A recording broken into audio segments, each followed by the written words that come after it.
De retour sur notre Facebook Live. Merci d'être aussi nombreux de nous suivre justement sur ce Facebook Live. Surtout pour vous qui n'ont pas pu assister à ce magnifique campus.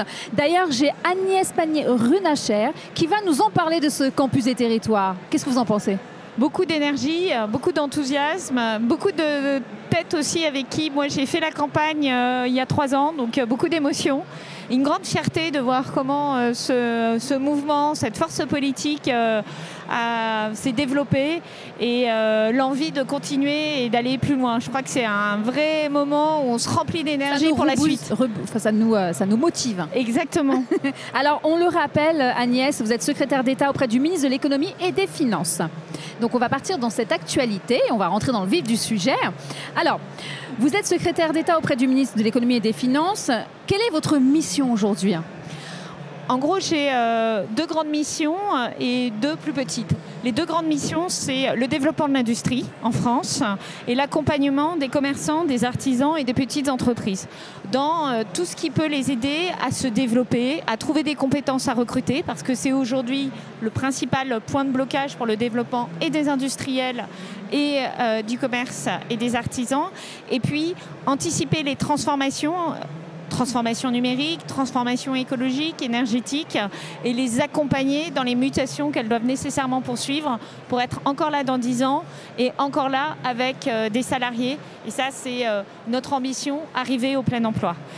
Deux autres petites missions, la consommation.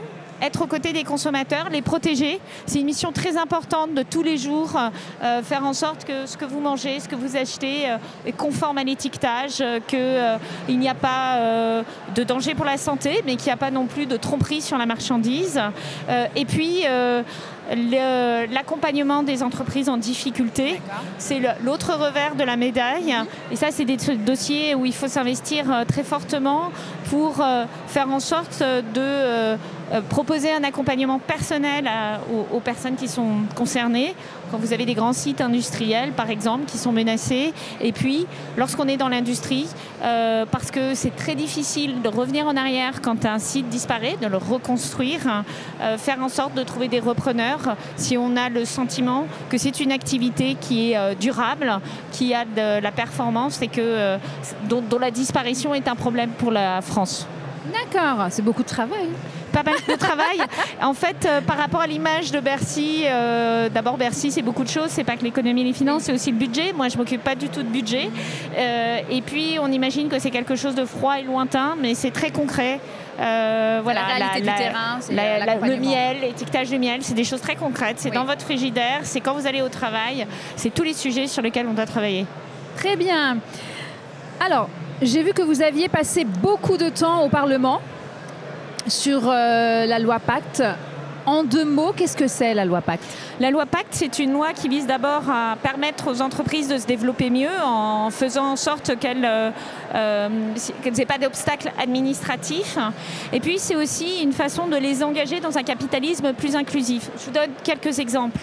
Par exemple, dans la loi Pacte, on modifie un article du Code civil qui n'a pas été touché depuis 1804. Donc, c'est quand même... Ça existe encore. Ça existe encore, qui dit qu'une entreprise peut se donner une raison d'être.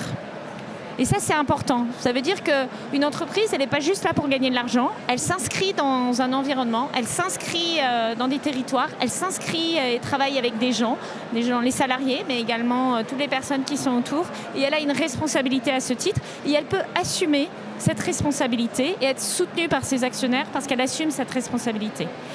La deuxième chose, c'est que nous voulons que dans les statuts des entreprises, il y ait le fait que chaque entreprise doit prendre en considération les enjeux sociaux et environnementaux de son activité. D'accord. Ça a l'air de rien, mais c'est très important. Énorme, oui.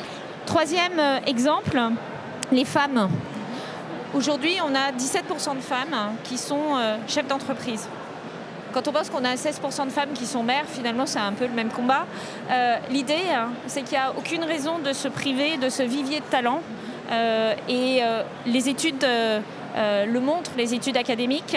Lorsqu'on a la capacité à faire venir plus de femmes dans des postes à responsabilité, on améliore les performances économiques. Pourquoi ? Pas parce que les femmes sont meilleures que les hommes, mais tout simplement parce qu'on a 2 fois plus de talent à la tête des entreprises, 2 fois plus de capacité d'innovation, d'imagination. Et c'est ça qui est important à un moment où la guerre des talents est une des clés de la compétitivité d'un pays. Alors comment on agit ? Eh bien, dans la loi Pacte, on oblige dans les processus de recrutement des mandataires sociaux, c'est-à-dire en gros des dirigeants, à ce que jusqu'au bout d'un recrutement, il y ait à minimum un homme et une femme, et qu'on n'oublie pas la candidate femme qui n'aura pas osé lever le doigt. Parce que la femme qui n'est pas recrutée, c'est souvent celle qui n'a pas candidaté. Alors, on parle de ça parce qu'on va rentrer également dans le sujet de l'inégalité aujourd'hui. Il reste encore de l'inégalité. Comment ça se passe si on ne respecte pas cette loi en tant qu'entreprise ? Alors pour les conseils d'administration, par exemple, lorsque vous ne respectez pas la loi sur la parité, les décisions du conseil d'administration désormais ne seront plus valables. Sur l'index Pénicaud, la ministre du Travail, Muriel Pénicaud, a mis en place un index qui permet de mesurer comment sont répartis les salaires entre les hommes et les femmes, les plus hauts salaires. Est-ce que lorsque vous revenez d'un congé maternité, vous avez le même niveau de promotion que les autres ? Comment évoluent les salaires entre les hommes et les femmes ? Donc une série de critères très simples, très faciles à mettre en place et à mesurer. Et lorsque une entreprise décroche trop entre les hommes et les femmes, eh bien, vous avez un temps où vous pouvez vous remettre à niveau. Et une fois que ce temps sera dépassé, vous devrez payer une amende qui correspondra à un pourcentage de la masse salariale. Donc on touche au porte-monnaie des entreprises parce qu'on sait aussi que c'est quelque chose qui leur parle.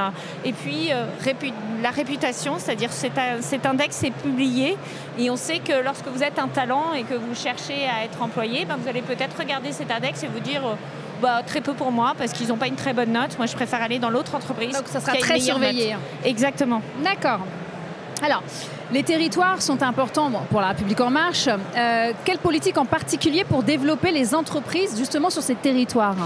Moi, ce que nous avons lancé au niveau du gouvernement, c'est territoire d'industrie. Il s'agit de un peu plus de 140 territoires qui sont loin des agglomérations, qui ne bénéficient pas de tous les services, les réseaux, l'appui qu'on a dans une grande agglomération. Et l'objectif, dans ces territoires qui ont une tradition d'industrie, c'est d'aider à développer, pour ceux qui sont en croissance, encore plus d'industrie, et pour ceux qui sont en perte de vitesse, de redynamiser, permettre un rebond. Comment on fait ? Très concrètement, on a un patron d'entreprise qui prend la tête des entreprises, un élu local qui prend la tête des élus locaux, la région avec laquelle ils contractualisent, et l'État qui apporte de l'argent, de l'expertise, des programmes pour aider à développer ces zones. Alors ça peut être implanter une antenne d'un centre d'apprentissage parce qu'on s'aperçoit qu'en fait il manque des soudeurs et que comme on est loin de l'agglomération la plus importante, on n'a pas de quoi attirer des apprentis. Ça peut être aussi les loger, ces apprentis, à les mobiliser, un bâtiment qui est plus utilisé et faire des petites chambrettes de façon à ce que pour les apprentis ça ne coûte pas toute leur petite rémunération pour se loger parce que c'est très difficile. Et pour les parents aussi, c'est difficile de supporter cette charge. Ça peut être aussi des projets d'innovation. On a beaucoup de projets qui nous remontent sur le territoire, sur l'industrie 4.0. Faire des endroits où on puisse mettre des machines de fabrication additive ou de commande numérique et permettre aux TPE, aux PME de tester parce qu'elles ne peuvent pas se payer ces machines pour voir si finalement ça leur permet d'accélérer leur production et se faire une opinion sur faut-il investir dans ces machines. Voilà, des actions très concrètes avec tout le monde sur le terrain et pour ce programme, l'État mobilise 1,3 milliard. Très bien. Alors, à propos de faire connaître, j'ai vu que vous aviez lancé des podcasts de 5 minutes pour comprendre et pour répondre à cela. Donc vous avez fait une communication en amont et puis afin de développer justement... En fait, ce que j'observe, c'est que souvent les sujets économiques sont abstraits, très macroéconomiques et ne parlent pas aux Français et ne parlent pas aussi aux marcheurs. Et lorsque je suis amenée à prendre la parole devant un comité local, la discussion devient assez vite passionnante parce qu'il y a un vrai ping-pong et En fait, c'est des moments précieux où on peut expliquer comment ça marche et quelle est l'action qu'on peut avoir en touchant la vie des gens. Et donc l'objectif de ces podcasts, c'est en tirant l'enseignement de cette remarque, c'est de se dire il y a une façon d'expliquer l'économie de manière très concrète, d'expliquer la politique économique de manière très concrète, et ça vaut le coup de le faire, et d'expliquer l'action de l'État. Alors j'ai fait des podcasts par exemple sur industrie et transition écologique, parce que souvent ce que vous entendez c'est très l'industrie c'est mal, ça pollue, c'est pas la réalité, il faut rentrer un peu plus dans le détail et expliquer ce qui se passe dans l'industrie et pourquoi c'est dans l'industrie qu'on invente plein de solutions. Ce qui ne veut pas dire qu'il n'y a pas d'entreprises qui polluent, mais il y en a d'autres qui sont vraiment à la pointe de la transition et qui demandent à être soutenues. J'ai fait un podcast sur la consommation, comment ça marche, comment on vous protège, vous consommateurs, quels sont les contrôles qu'on fait, comment finalement lorsque vous êtes l'été en vacances, on fait en sorte que vous ne soyez pas grugés parce que c'est très tentant. Voilà, des choses très concrètes, 5 minutes, accessibles sur Twitter, sur LinkedIn. C'est génial parce que c'est comme une petite formation en fait sur exactement. Et puis c'est une façon aussi d'incarner de manière plus humaine l'économie. Encore une fois, les sujets économiques sont souvent vécus comme des sujets froids, comme des sujets durs, alors que ce sont des sujets qui nous touchent tous. Oui. Et qui demandent, si on veut engager le maximum de Français dans ces sujets, à justement prendre ce temps d'explication et faire en sorte qu'on puisse en discuter de manière vive, mais en ayant bien en tête les leviers dont on dispose, pourquoi ça marche pas.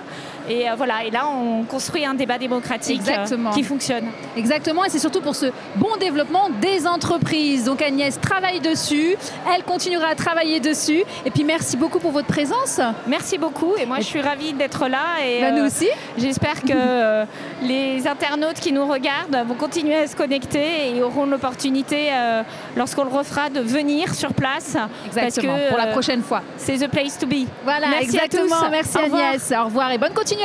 À bientôt.